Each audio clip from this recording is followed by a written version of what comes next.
quelques minutes comment fonctionnent les excavatrices PC de marque Komatsu.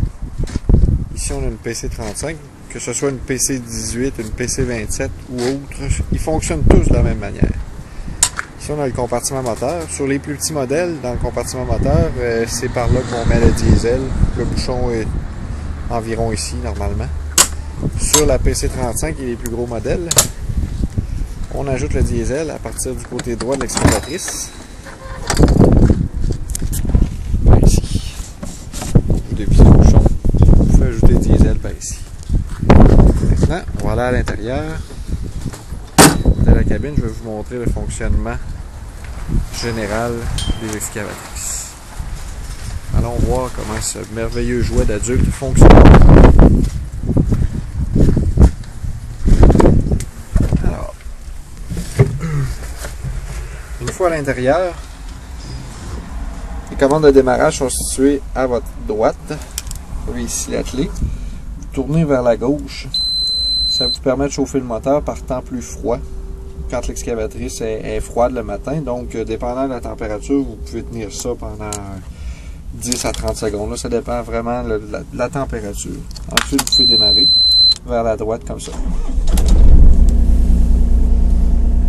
Bien entendu, dans les excavatrices équipées d'une cabine fermée, bien, vous avez quelques fonctionnalités qu'on n'a pas dans les autres, comme ici les commandes de chauffage, d'air climatisé et radio.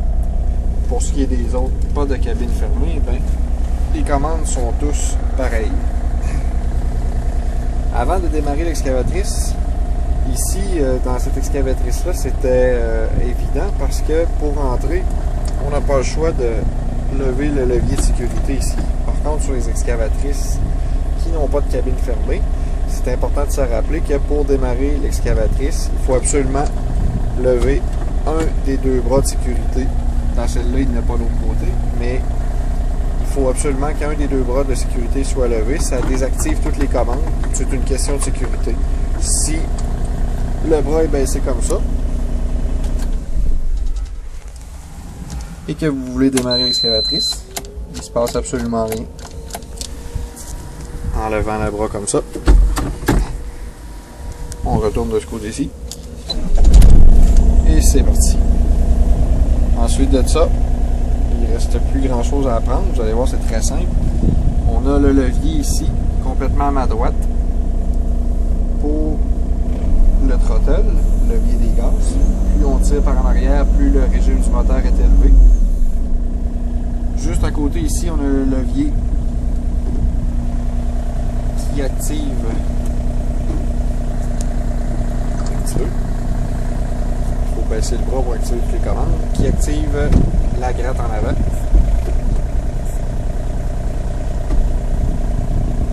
Ensuite de ça, vous avez les leviers de commande de chaque côté qui ont 4 fonctions par levier. Par exemple, celui ici fait lever le plus grand des deux mâts.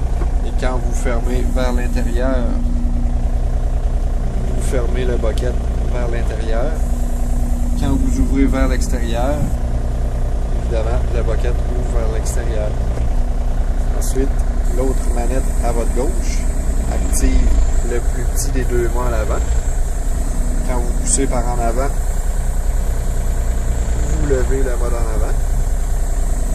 Quand vous tirez vers l'arrière, eh bien, l'effet contraire, évidemment, vous ramenez le petit mât vers vous. Ensuite, les fonctions de côté du bras ici à ma gauche.